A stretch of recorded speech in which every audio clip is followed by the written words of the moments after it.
2023, l'année de la roue libre. Ce sont les propos de Jérémy Sakian cette année. J'espère que ça va être le cas dans ce top 10 parce qu'il y a eu beaucoup de roues libres en fin d'étape, notamment en fin de journée pour ces coureurs, les meilleurs équipiers du 21e siècle. Ceux que l'on voit moins et qui pourtant sont tellement précieux. Avec donc Jérémy Sakian qui sort de belles phrases philosophiques en 2023. Oui, année de la roue libre, je maintiens, je persiste, je signe, je sais pas si j'aurais besoin de forcer mon talent, ça vient assez spontanément en fait. Oui, bah ça on a remarqué, mais 2022 c'était une petite roue libre, là c'est une grande. Ouais, c'était pas pareil, là je sais pas, je me sens voler des ailes. Rémi Dos Santos qui est en train de relire ce qu'il a mis puisqu'on a travaillé ce top 10. Je ne me souviens plus. Pousser des ailes, puisque voler des ailes n'existe pas, mais bon, c'est pas grave. J'ai volé des ailes, t'as dit ? Oui, écoute. Écoute, ça fait de la roue libre. 15 premières saucisses. Ah, ça fait plaisir. Et Anthony Nicolas nous manque tellement, bien sûr. Donc, première question pour commencer, vous le savez, dans ce top 10. La première question, la petite question, être un bon équipier. Qu'est-ce que c'est ? Est-ce que c'est passer inaperçu, mais rouler sur la plaine, ou emmener son leader au plus haut en montagne, par exemple ? Le meilleur équipier, c'est celui dont personne ne parle, ou le mec qui a carte blanche certaines fois, c'est le mec tout le temps sélectionné pour les grands tours, ou le mec toujours associé à un leader ? J'ai plein de petites questions comme ça, vous avez vu ? Comme ça, je vous donne un peu les critères. Qu'est-ce qui, pour toi, Jérémy, est un bon équipier pour toi ? Alors déjà, c'est pas passer inaperçu, puisque ça, on en est tous capables, et c'est pas pour autant qu'on ferait de bons oui, coéquipiers. Mais voilà, tu fais un travail de sap, mais personne ne le sait. Ouais, bah évidemment, donc ceux qui roulent avant la prise d'antenne, mais maintenant de plus en plus de courses sont en intégrale, donc on les voit quand même. Non, le meilleur coéquipier, c'est le garçon dévoué qui ne pense pas à sa carte personnelle, qui pourrait avoir sa chance potentiellement sur certaines courses, mais qui ne rechigne jamais à la tâche. Rémi, pour toi, qu'est-ce que tu retiens le plus dans ce qu'est être un équipier ? La manière dont il amène son vainqueur à la victoire, que ce soit sur le sprint, le poisson pilote ou en montagne. Vraiment ce travail de sap qu'il fait pour ou permettre à son leader d'attaquer ou pour sortir ses adversaires du train. Voilà. Alors pourquoi il y a eu un fou rire de Jérémy Sakian qui est vraiment en roue libre en 2023 c'est terrible. Alors qu'est-ce qui se passe ? Est-ce que tu as été chercher la définition d'équipier sur Wikipédia pour nous la donner ? Non, mais celle-là je vais avoir du mal à l'expliquer sans rire, donc je l'expliquerai plus tard. D'accord, off. En off, très bien. Désolé pour les auditeurs. Désolé pour vous. On enregistrera peut-être quand on vous la balancera. Pour moi, un bon équipier aussi, c'est savoir se sacrifier. Se sacrifier dans quoi ?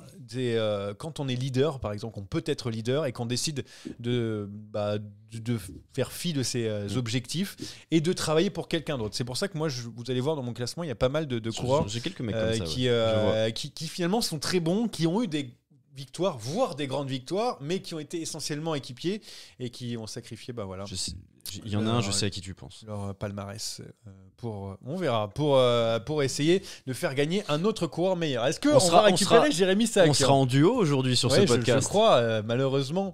Il faut que tu reviennes parmi nous. Je suis désolé, je suis complètement sorti du jeu là. Ah bon ? Mais je suis là, non. T'as encore ton top 10 au moins. Ouais, j'ai mon top 10. Bon, ça va. Justement, on a donné donc ces petites questions qui font aussi office de critères. On a la longévité aussi, l'association avec un leader, le nombre de grands tours. Mais il y a pas mal aussi de genre, t'as été équipier d'un leader pendant un moment. Et donc du coup, ça fait partie aussi de ces critères. Alors Jérémy Sakian, qui est toujours en train de rigoler, donc on va donner la parole à Rémi Dos Santos. Alors numéro 10. Numéro 10, bien sûr. Sepp Kuss. Sepp Kuss. Alors Sepp Kuss, je l'ai un peu plus haut. Jérémy. Non, c'est bien Sepp Kuss. Moi j'ai mis Daniel Navarro. Danny Navarro. Donc, et pour moi, j'ai mis un autre Daniel. J'ai mis Danielos. Je croyais Daniel Manjas. Manjas, moi aussi, je me disais.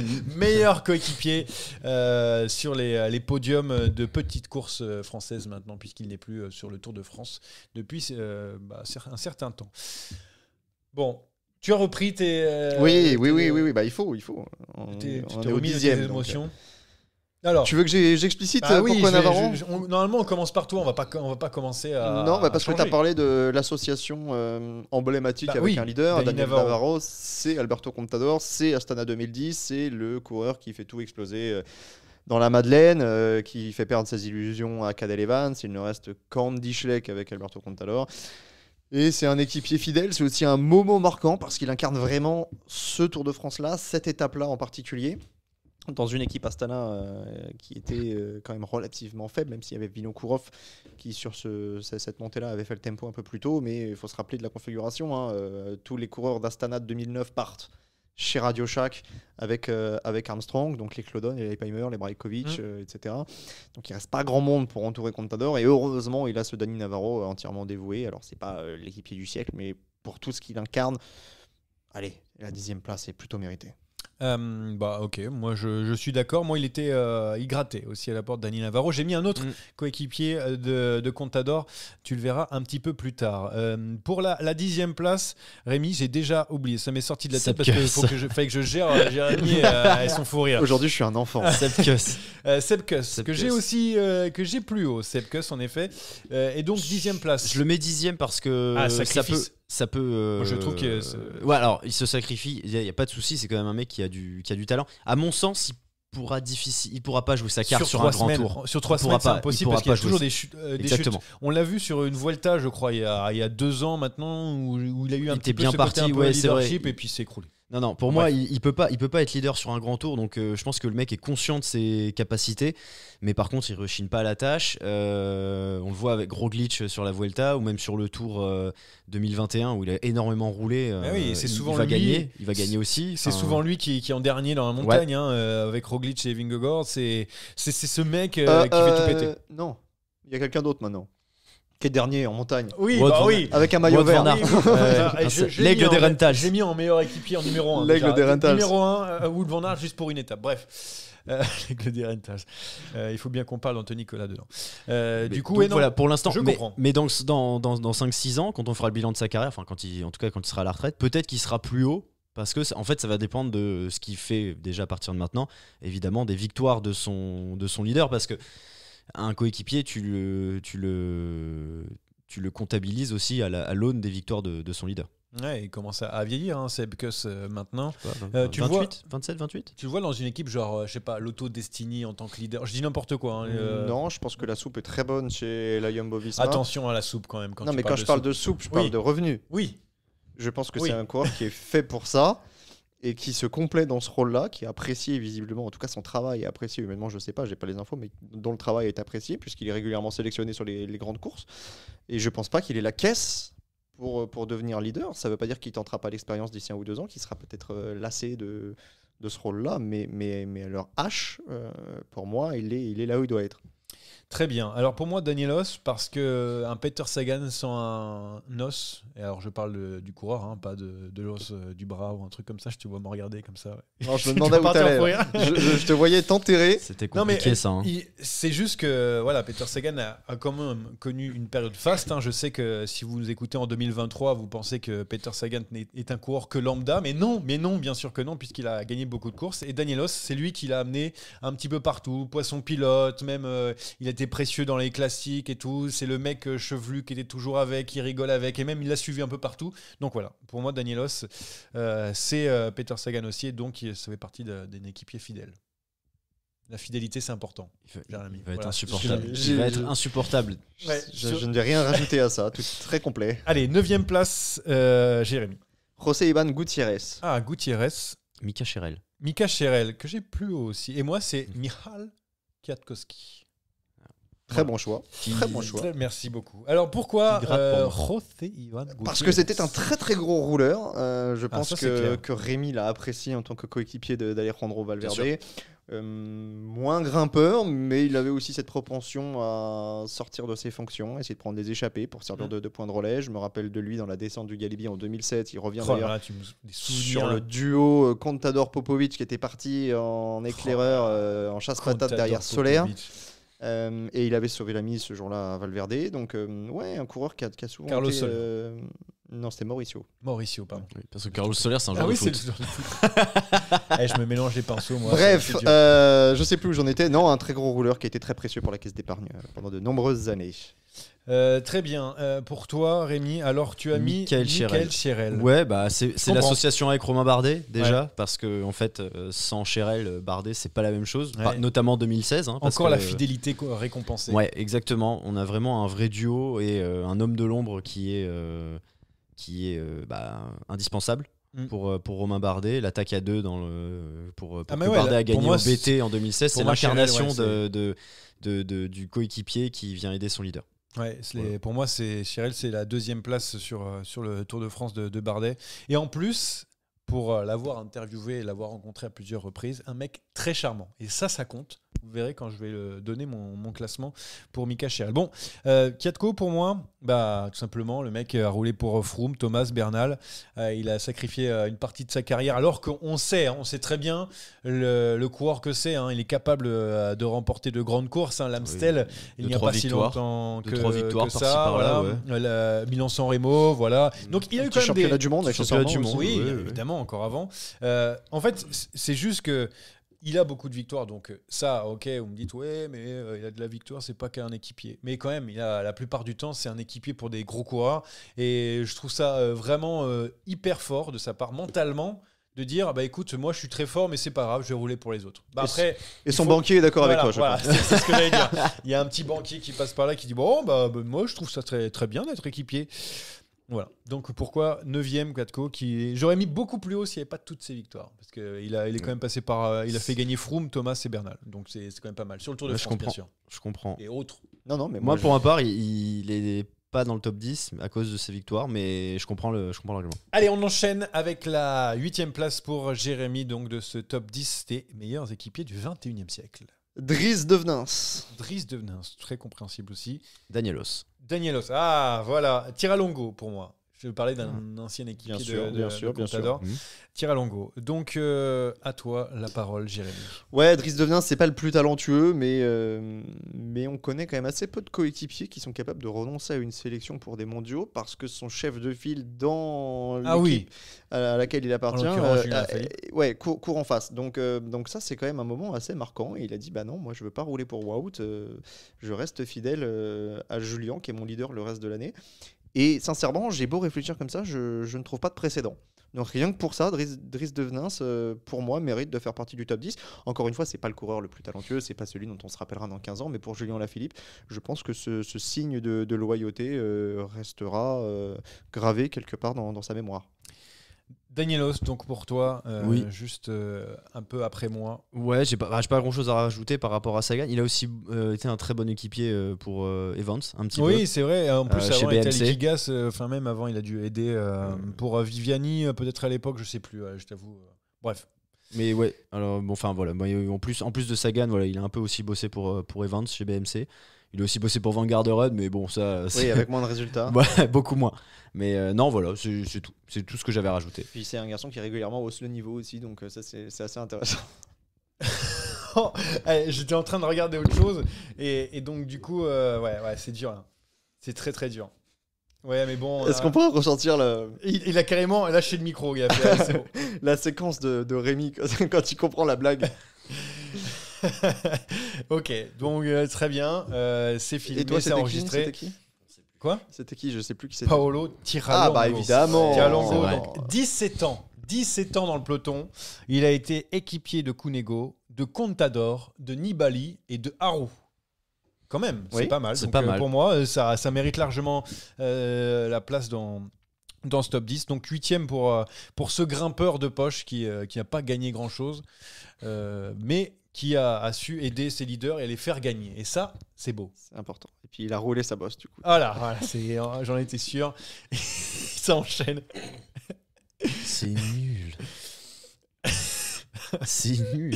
Je vais pas y arriver. Allez, on continue. C'est parce qu'il est très tard, 16h30. 16h30 pour moi, c'est le matin, donc c'est pas une excuse. Matin, lui, il est en forme, là, il vient de se réveiller. 7e place pour Jérémy Sakian. Alors, si je vous dis les coups de tête, c'est Mark Renshaw. Mark Renshaw, bien sûr.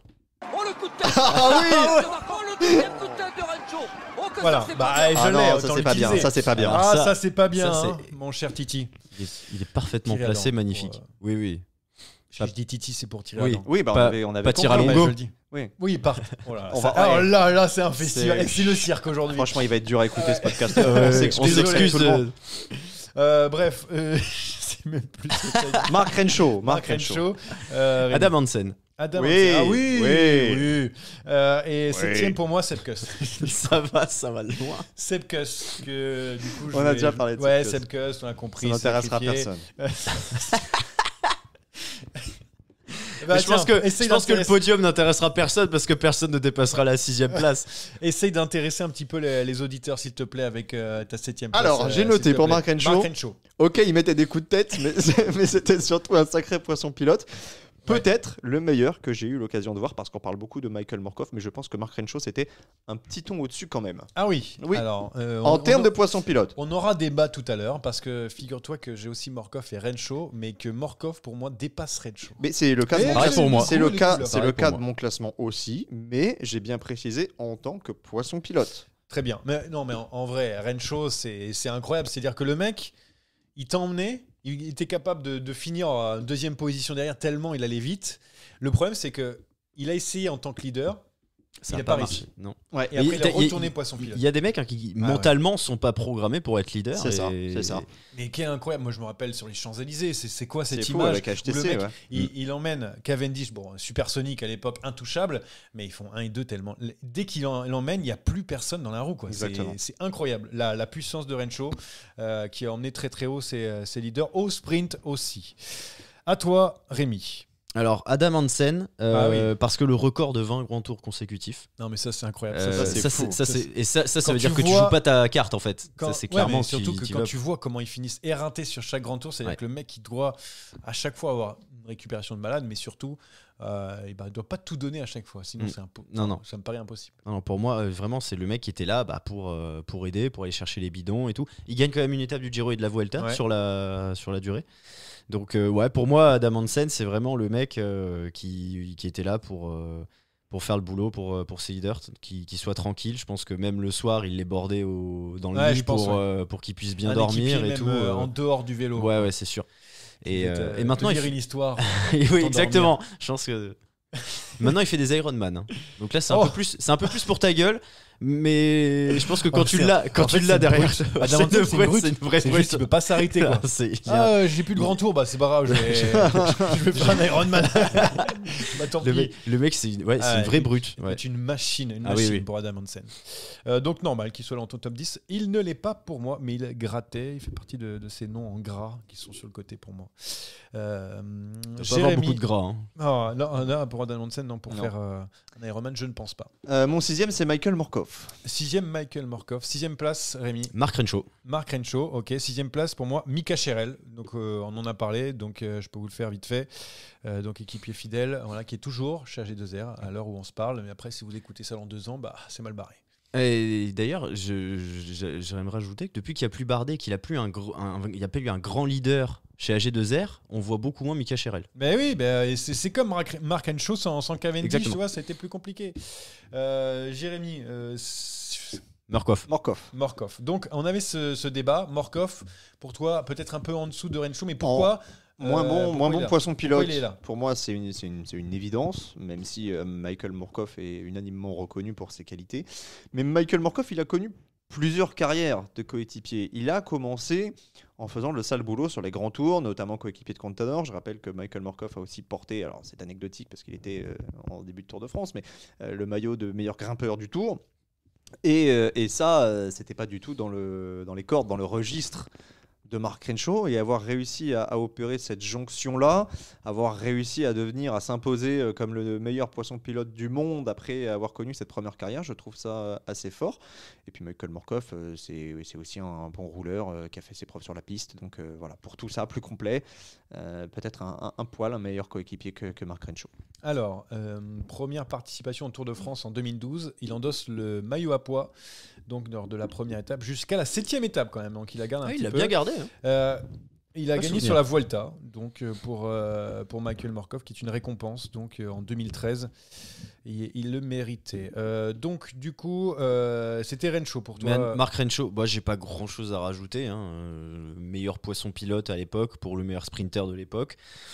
Ça allait très bien ensemble, et comme on le disait, quand il a tenté d'être leader, ça n'a pas marché, donc un vrai équipier. Ouais. Bon, on a fait le tour pour cette 6e place, puisqu'on en a déjà parlé. La 5e place, pour moi, c'est Renshaw, donc ça va aller très vite aussi. Renshaw pour moi, Jérémy.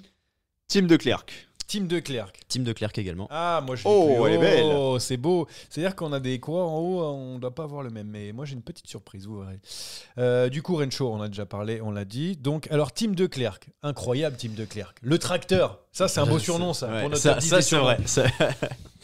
Mais on parlait tout à l'heure des coureurs qu'on ne voyait pas avant les prises d'antenne, mais oui. et Team de Klerk faisait indéniablement partie de cela. C'est le coureur qui effectue par définition le sale boulot, qui fait 80% de l'étape en tête et qui s'écarte tranquillement à 20-30 km de l'arrivée quand les choses s'accélèrent, que le peloton s'organise pour revenir sur les échappées. C'est le rouleur par excellence. Il y en a eu d'autres par le passé, mais c'est celui que j'ai en tête parce qu'il fait plus ou moins l'actualité, parce qu'il est dans la meilleure équipe de classique du monde des 10 dernières années. Donc voilà, Team de Klerk aussi précieux sur les courses d'un jour que sur les grands tours pour ses leaders. Donc chapeau à lui. Pour le coup, lui, il a quasiment jamais l'occasion de jouer sa carte. Donc, Mais non, ça c'est clair. Son boulot, c'est ça. C'est rouler. Et ça, C'est bouffer du vent. C'est beau, mais franchement, c'est ça. Mentalement aussi, je parlais de Sepkus tout à l'heure, de se sacrifier, Sepkus ou Katko, tu vois, de se sacrifier pour les autres. Mais là, le mec, donc on lui dit, bon, là, t'as 100 bornes de plat, là, c'est pour toi, mon coco. Allez, c'est parti. Et lui, il est content. Après, je sais pas combien gagne un Team de Klerk, par exemple. Ça, je sais pas. Un mec comme ça, qui est équipier, qui n'a que ce rôle-là, est-ce que tu le payes quand même un peu plus cher parce qu'on dit, bon, écoute, on te met un peu plus parce que tu as fait un rôle ingrat, tu le connais. Après, ce sont des garçons qui sont aussi rémunérés sur les primes des copains, hein, puisque t'as tout intérêt quand t'es coéquipier sur le Tour de France à faire en sorte que tes coéquipiers gagnent, puisqu'après chacun a sa part. Bien sûr. Donc après, est-ce qu'il est rémunéré un peu plus? Peut-être qu'on essaye de le garder parce qu'on sait à quel point il est précieux, mais ça va pas dans les sphères des leaders, bien entendu. Non, mais Team de Klerk que j'ai plus aussi. Rémi, tu voulais rajouter quelque chose sur le tracteur, on rappelle. Ouais, 0 victoire, hein, on rappelle. Personnel. Voilà, déjà, mais donc le mec, j'ai noté, je pense que le mec te laisse passer à la caisse même si t'as 3 caddies remplis et lui une simple bouteille de flotte.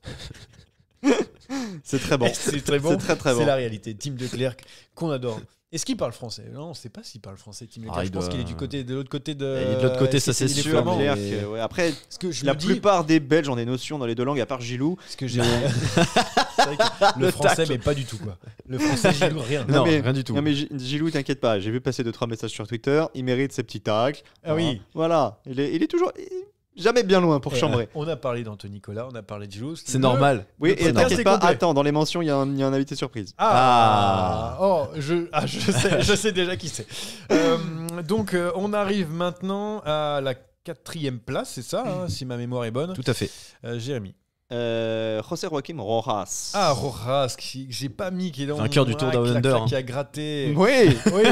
Pas du tout, il a fait 2 fois 3e. Ah, c'est 3e, merde. Je me souviens mal du quiz de la dernière fois. Très bien. C'était il y a longtemps. Oui, c'était il y a très longtemps. Ça se trouve, c'était il y a une heure. Très longtemps. Du coup, Rémi. Pardon, William Bonnet. William Bonnet. Ouais, je l'ai pas mis non plus. Et pour moi, le 4e place, c'est Morkov. Voilà, que j'ai mis devant. Alors, je vais compléter Morkov. Juste pour moi, du coup, c'est le meilleur lanceur du monde parce que il n'a pas fait qu'un sprinter. Tous les sprinters qui passent sous sa houlette, se mettent à gagner. C'est fou. Cavendish, il était cramoisi, 35 balais, plus personne n'en voulait. Il arrive Morkov, tac tac, boum boum, ça gagne. Jacobsen, le mec, il se prend une rambarde et il a la tête fissurée. Il revient, il a un peu d'appréhension et tout. On lui met Morkov avec lui, boum, il gagne. Je trouve ça incroyable. C'est tout. Et Bennett aussi, on a profité. Ouais, Bennett évidemment. Enfin bref. Tous les sprinters qui sont passés avec il freine à Carcassonne. Il freine à Carcassonne en 2021. Sur le Tour 2021, il est obligé de freiner passer sur Cavendish. Oui. Ah, ça je me souviens pas. Il a freiné, je m'en souviens plus. Il ralentit bien parce que sinon Cavendish va pas chercher. Voilà, c'est tout. Je trouve qu'il a su briller avec plein de sprinters. Il a su faire briller les sprinters et remettre même les sprinters un peu cramoisis sur le devant de la scène. Bon, on enchaîne. Donc avec José Joaquim Rojas. Pourquoi si haut? Moi je l'ai pas dans mes top 10. Mais pourquoi si haut? C'est vrai qu'il a quand même pas mal gagné, puisque c'est quand même un coureur qui a une belle pointe de vitesse. Mais en fait c'est surtout devenu une figure au sein de la caisse d'épargne de la Movistar, parce que c'est l'homme d'une équipe. C'est vrai. Qu'il incarne aussi ce rôle de serviteur de Prime Valverde, vraiment du Valverde extraordinaire qu'on a connu pendant 10-15 ans, et il y avait toujours Rojas dans les cartons. Tu parles d'Armstrong, tu es obligé de parler d'Incapi, tu parles de Valverde, tu es obligé de parler de Rojas quelque part, même si c'était pas du tout le même rôle en montagne, etc. Mais il était toujours là, et pour avoir vu la série Movistar en longueur, hein, quasiment toutes les saisons, la dernière j'ai juste vu le rage quit de Miguel André Lopez, mais ça m'a suffi. Tu sens qu'il pèse quand même, tu sens que c'est plus qu'un coureur, que c'est un capitaine de route, presque un deuxième directeur sportif. Et ouais, c'est ça. En fait, des fois, je me dis pourquoi tu es sur le vélo alors que tu pourrais presque faire le même taf dans la voiture. Après, il le fera plus tard, ça c'est sûr. Certainement, j'en doute pas. Mais aujourd'hui, Roras incarne vraiment le coéquipier par excellence, avec toute sa hauteur, avec toute son expérience.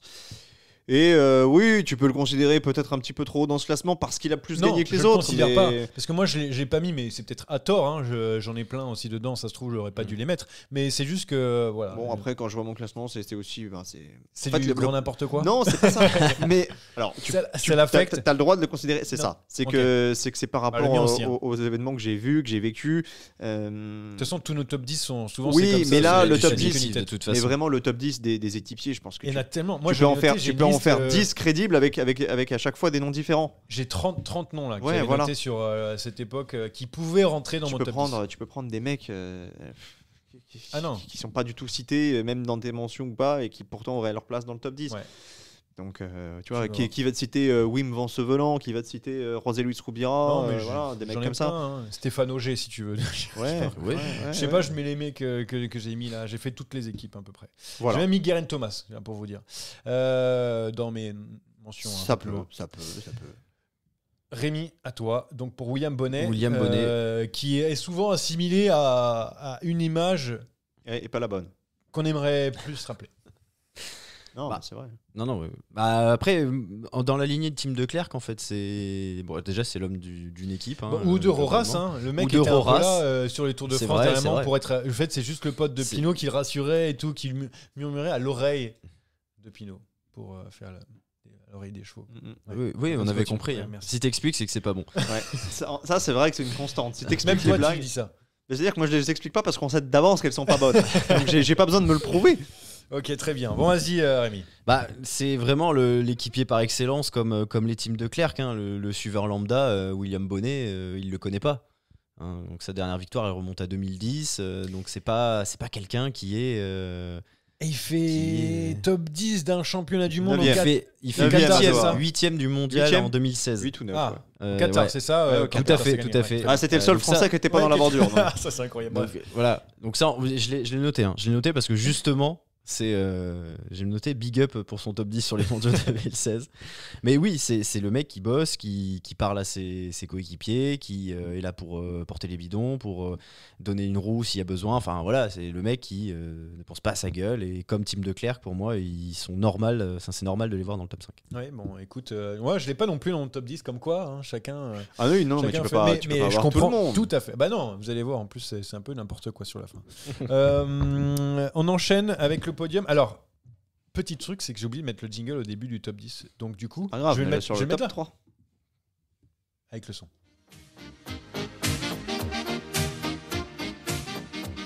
Voilà, c'était juste que je le mets là pour le top 3. Et on commence donc avec Jérémy Sakian, le 3e. Il devient fou. Alors, mon podium va faire plaisir à quelqu'un autour de la table. Puisqu'on va mettre à l'honneur le Portugal. Ah, j'en étais sûr, parce que moi, à part... Avec Sergio Paulinho. Sergio Paulinho, pourquoi pas? Je pensais que tu allais mettre José Azevedo, tu vois, dans la même... Qui sait s'il ne sera pas plus haut? Qui sait? Le Portugal n'est pas surreprésenté dans le top 3 de Jérémy. Oui. C'est José. Parce que José, c'est un espagnol.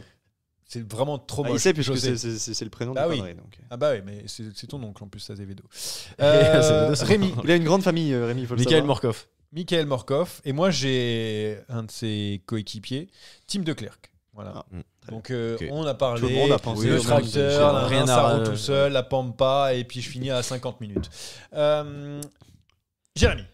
Ouais, Paulinho, il a la médaille d'argent au jeu. Contador encore, c'est bizarre ça, non? Oui, il y a beaucoup de Contador. Oui, remarquez, c'est très bizarre. Alors, il a la médaille d'argent au jeu, il a des étapes sur la Vuelta et le Tour. Bah, fais pas comme si c'était une contre-performance, tu contre Bettini, il pouvait pas espérer. Mais il a mal joué son sprint face à Bettini malgré tout. Il a mal joué. Mais tu peux bien le jouer, jamais de la vie tu le gagnes contre Bettini. Il n'y a qu'une place qui compte, c'est la première. Surtout que Bettini savait quand même très très bien gagner. Bettini 2004, c'est encore... oui, pourquoi Paulinho? Parce que c'est l'homme c'est la base du renversement de Fuentd en 2012. Et ce jour-là, oui, il avait outrepassé ses fonctions. Il y avait besoin d'un coup magique pour renverser Joaquim Rodriguez. Et il fallait que Contador, mais comme ses coéquipiers, soit à 100%. Il y a eu la petite aide de Tiralongo qui n'était pas coéquipier de Contador, mais on connaît les arrangements en sous-main. Bah, ça, c'est ça que j'aime. Mais il y avait surtout Paulinho qui avait été important aussi sur le Tour de France 2009 dans une ambiance délétère. Je pense que ça a été aussi un soutien moral pour Contador. Il sera un peu moins utile l'année suivante à Armstrong, mais il gagnera quand même son étape à Gap sur le Tour 2010. Ça, c'est fou, il gagne, c'est vrai. Donc c'est un coéquipier fidèle, mais qui a quand même eu sa chance. Et ce qui est important, c'est que quand il a eu sa chance, il a réussi à la saisir. Et c'est pour ça que je le mets aussi haut, parce que c'est un coéquipier qui sort du commun. Beaucoup de coéquipiers, une fois lancés à la conquête de leurs propres objectifs, se trouent. Et lui, ça a rarement été le cas. Donc voilà, podium mérité pour Paulinho. Et puis j'avais envie de me mettre Rémi dans la poche. Ouais. Non, tu m'as pris par les sentiments parce que c'est beau. C'est vraiment très beau. Tu veux un mouchoir? Non, ça devrait aller. Un petit point pour le prochain quiz. Rémi, à ton tour. Donc, vu que le Portugal est à l'honneur, tu devrais être. Ah bah, je suis très heureux. Heureux, en effet. Bah, je vais pas finir. Je vais rester là à profiter du texte de Jérémy Sarakian sur oui, Sergio. alors c'est de la prose. Je suis pas non plus Baudelaire. Hein. Ah bon? Calmez-vous. Ah bon? Bah, Mikhail Morkov, j'ai pas grand chose à rajouter, vous en avez parlé tous les deux, donc ok, voilà. bah merci, tout simplement. T'as bien fait de passer. Ouais. On va pouvoir passer directement à la deuxième place. C'était qui toi, le 3? Le 3, De c'était Tim Klerk. de Klerk. Alors le 2, alors là je commence par les surprises, ça continue pour moi, vous allez voir. Moi c'est Matteo Tossato. Tossato, très grande carrière, enfin je veux dire très longue carrière surtout. Ouais. Rémi? Wout Poels. Ah, j'ai eu peur. Ah oui, oh là là. Alors lui, on n'est pas passé loin d'une énorme surprise. C'est pour ça que j'ai commencé comme ça. Van Aert. Moi c'est Ekimov. Ah oui, ah oui, c'est validé. Donc tu peux commencer là, Jérémy. Oui, ça va être rapide. Vous le connaissez tous, Matteo Tossato, c'est le coéquipier par excellence qui a été récompensé par une victoire d'étape sur le Tour en échappée. 40 ans. Et c'est ça qui est beau, c'est qu'il a servi à Petacchi du temps de la face à Bortolo, il a servi Bonen à la Quick Step, il a servi Contador à la Saxo, où là il formait une paire de bordureurs hors pair avec Daniele Benatti, et c'était un bouffeur de vent, c'était un mec qui rechignait jamais, c'était le capitaine de route, pas pour rien qu'il est devenu directeur sportif par la suite, qu'on a voulu le recruter très rapidement après sa carrière, parce que c'est un mec qui sent la course, qui sent le vélo et qui a pas grand chose à apprendre. Et devinez qui a recruté Matteo Tossato en tant que directeur sportif? La Sky. Et voilà, et Ineos maintenant. 97, première année chez les pros. 2016, dernière année chez les pros. C'est pas mal. Et ouais. Quasi 20 piges dans un peloton. C'est comme Alejandro Valverde. Voilà, c'est quasiment la même chose. Oui, alors bon. Non, pas la même carrière, mais je veux dire en termes de il a moins gagné en montagne quand même. Hein. Oui, bon. Il avait un profil quand même plus typé classique. Ah bon? Et équipier. Très bien. À toi, Rémi. C'est tout ce que tu dis sur Ekimov, ça méritait un peu plus. Non, mais j'ai rien dit encore. Ah non, je parlais de Tossato. Je croyais qu'on parlait de Tossato. Non. Je croyais que tu avais pris la main sur ton coureur. Non. Rémi. Poels, dans la lignée de ce que tu avais dit sur Kiatko tout à l'heure. Ouais, mais alors pourquoi c'est lui que tu retiens le plus alors? Parce qu'il bat Rui Costa. Il a poussé le bouchon un peu trop loin. Parce qu'il a battu Rui Costa à Liège-Bastogne-Liège. C'est très très moche ce que tu viens de dire. Non, parce que non, vraiment, pour le coup, Poels, pour moi, était quelqu'un qui pouvait potentiellement jouer sa carte sur des grands tours. Kiatko ne peut pas gagner sur 3 semaines, ne pouvait pas le faire.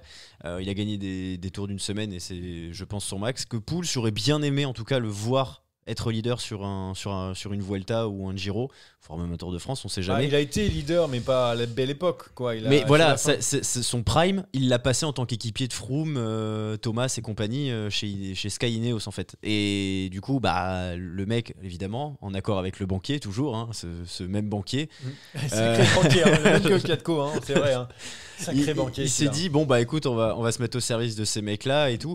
Et même depuis qu'il est parti à la Bahreïn, ça reste un équipier de luxe. Il a un petit peu plus sa chance, mais pas tant que ça. Il est surtout aux côtés de Landa. Le mec s'est vraiment mis de côté alors qu'il aurait pu avoir un putain de palmarès. Il a son monument. Un bip de palmarès. Un bip palmarès. Pardon. Un bip de palmarès.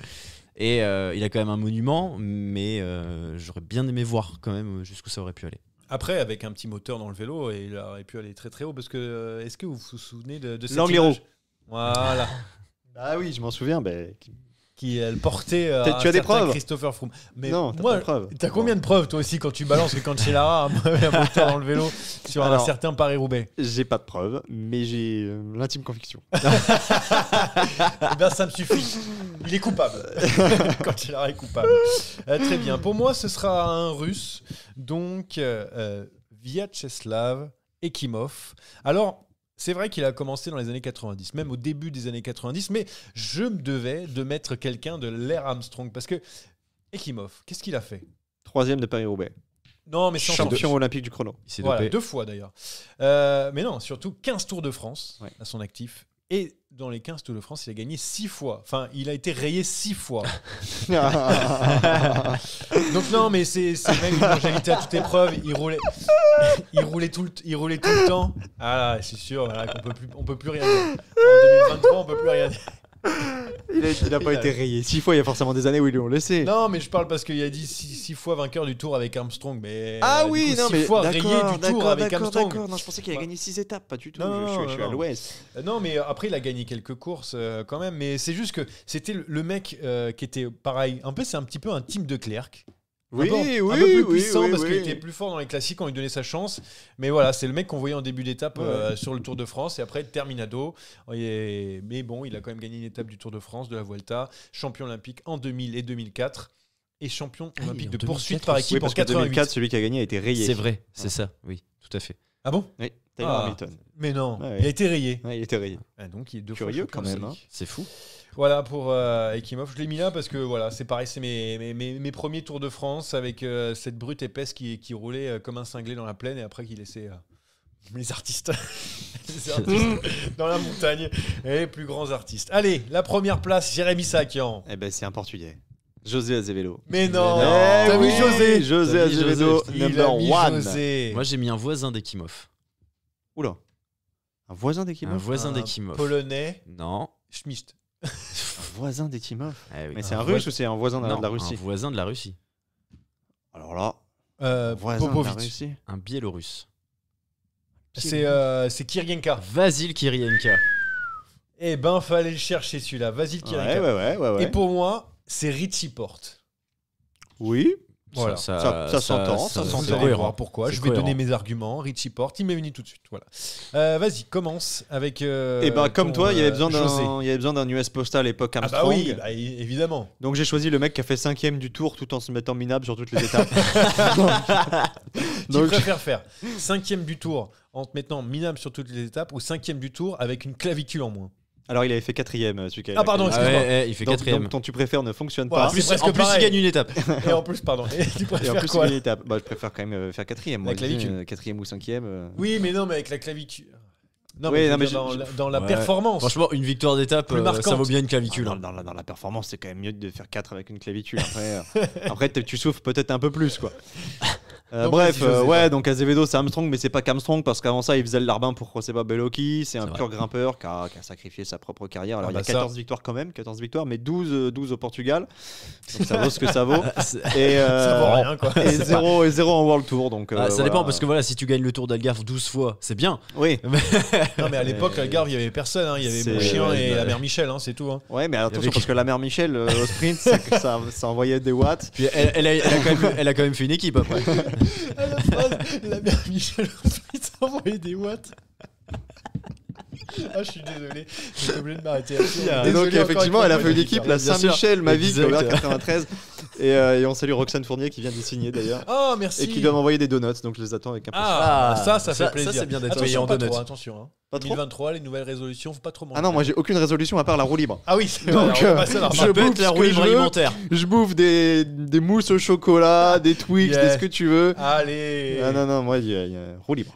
Très bien. Est-ce que tu avais encore autre chose à dire sur j'avais autre chose, mais on va s'arrêter là parce que on fera jamais mieux. Non, mais je comprends pourquoi il fallait mettre quelqu'un. Non, juste Azevedo, il aurait fallu pendant un temps assumer la calvitie parce que rabattre les cheveux sur le dessus, ça ne compte pas. On voit la supercherie surtout quand on est plus grand que lui. Donc. Pourquoi c'est lui qui dit ça? Parce que lui, il a compris. Voilà. José Azevedo, je regarde juste un truc. Est-ce qu'il a couru avec Contador? Parce que comme tout le temps, non, ils se sont pas croisés à Discovery. Il s'arrête à Discovery en 2006. Après, il part à Katusha, non? Si je dis pas de conneries. Benfica. Non, Discovery Channel en 2005-2006. Benfica. Non, après, il devient directeur sportif à la de Radio Shack. Avant-centre Benfica. Et aussi de Nippo Delco One Provence. Ça, on avait oublié. En 2020, il a été directeur sportif là-bas. D'accord. Et donc voilà pour José. Rémi, à toi. Vasil Kirienka qui roulait. Qui roulait. Ça a surpris, ça a qui en attention. Hein. Ah non, ça m'a pas surpris, ça m'a impressionné qu'il se rappelle de Kirienka parce que il m'était sorti de la tête. Le mec roulait 180 des 185 km de l'étape à peu près. Il roulait à 60 dans les montées pour éviter que tout le monde n'attaque, sans une goutte de sueur, sans un rictus. Il allait claquer quand même les top 5 derrière, voire des victoires sur les chronos. Incroyable. Enfin, déjà chez Caisse d'Épargne, tu sentais que le mec avait du potentiel, gros moteur et tout.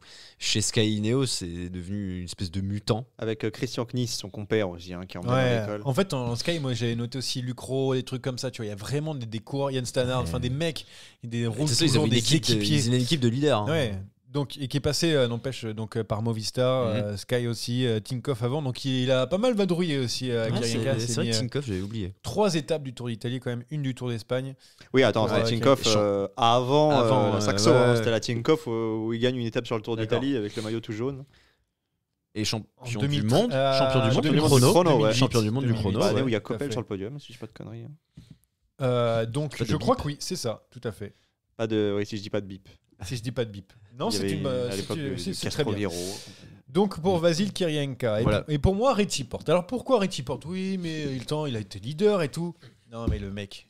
Richie Porte, est-ce que vous vous rendez compte de l'équipier que c'était pour un Christopher Froome quand il emmenait Christopher Froome jusque dans les derniers 200 mètres des montagnes, et il en a fait craquer du mec, et puis il a fait gagner du coup Contador déjà pour commencer. Enfin gagner, il a aidé un peu Contador. Il a édouillé. Il a édouillé. Ouais. Il a édouillé. Je suis pas sûr que la relation Porte-Contador ait été très poussée, surtout sur le vélo. Je suis pas sûr qu'il ait beaucoup donné pour Contador, mais il incarne surtout Froome, ouais. Wiggins, Froome. Et donc, je trouve ça beau d'avoir sacrifié une grande partie de sa carrière, surtout tout son prime pour la Sky. Et ensuite, après, il est parti. Et il a été leader chez BMC. Ça s'est hyper bien passé. Ça s'est hyper bien passé chez BMC, pas du tout. Mais après, il a quand même, il a quand même eu son podium et ça sur le Tour de France. Et ça me fait grave plaisir. Parce au moment où on l'attendait le moins. Oui, en plus. Et non, il a quand même des belles victoires sur des courses d'une semaine. Et notamment sur le Tour Down Under.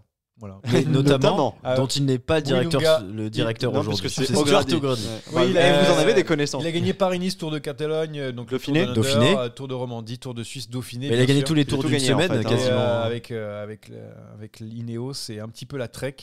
Non, mais voilà.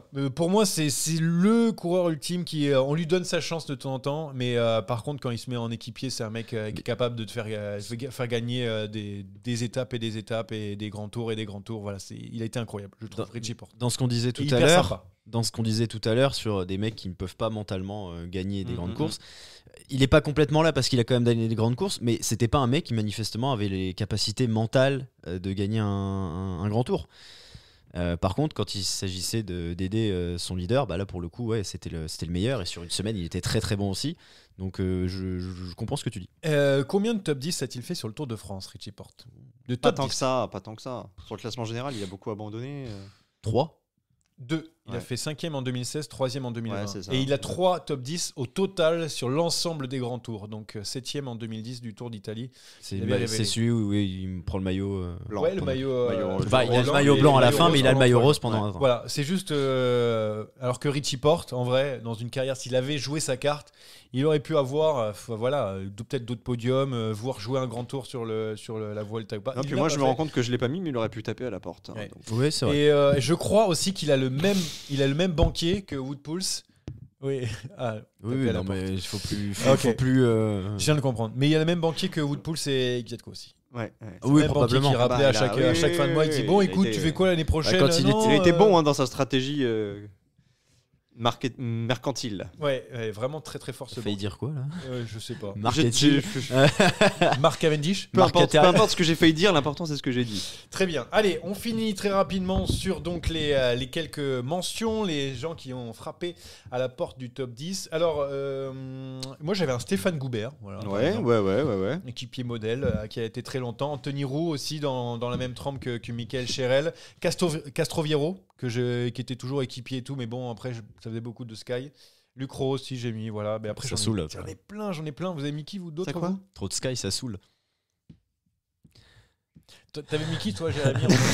Alors, moi, j'avais mis Incapi, même s'il était leader sur les classiques, mais finalement, comme toi, t'avais du Ekimov. Ah, j'avais Incapi aussi. J'avais du Azevedo, il y avait assez du S-Postal comme ça. J'avais Adam Hansen en mention avec Reichenbach. Ouais. Et puis, il y en a un qui s'est rajouté depuis, parce que ça, on a fait il y a 3 semaines, mais j'ai eu depuis d'autres informations. Et des illuminations aussi. Des illuminations. Ah, alors ça, c'est une belle illumination. Ouais. Je connais quelqu'un, figurez-vous. Qui en 2006 joue la gagne au mondial de cyclocross. Et à la fin, donc ils sont plus que 4. Et il y a 2 Français, lui et Francis Mouret. Et le mec en question me dit ouais, bah ce genre-là, je fais l'équipier parce que je sens que je peux le gagner, je sens que je me sens bien, mais ce que je fais, c'est que je fais une cassure pour aider Francis à gagner. Résultat, ils sont 4 pour la gagne et les Français font 3 et 4. Donc bravo à lui, c'est une belle prestation. Gros équipier, donc un équipier qui sait faire gagner. Et bien sûr, dans les deux, bah, c'est Mouret qui fait 3 et c'est lui qui fait 4. Donc bravo à Steve Chenel pour son développement. C'est sûr que c'est pas Anthony Nicolas. Hein, 4 d'un mondial.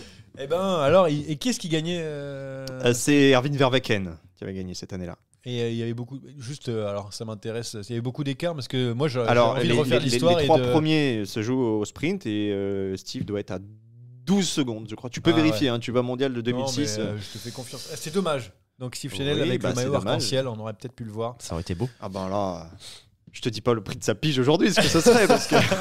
En tout cas, beaucoup plus que la pige pour sa déraille.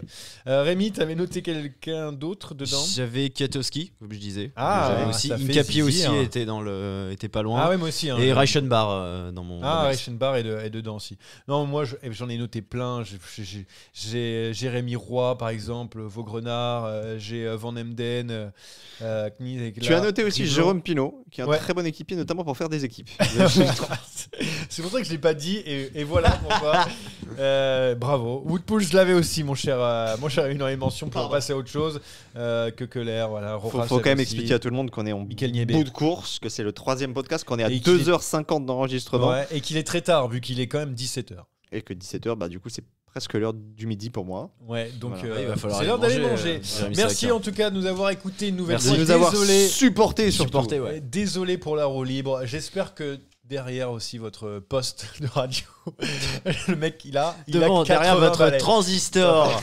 Vous avez bien rigolé. Et tout de suite Geekedia pour le tiercé. Vous avez bien rigolé comme nous. On essaye des choses, on fait des choses, c'est pas tout le temps marrant, mais au moins on essaye. Merci à tous. Et bonne journée. Et bonne année surtout. Et bonne année. Bonne année.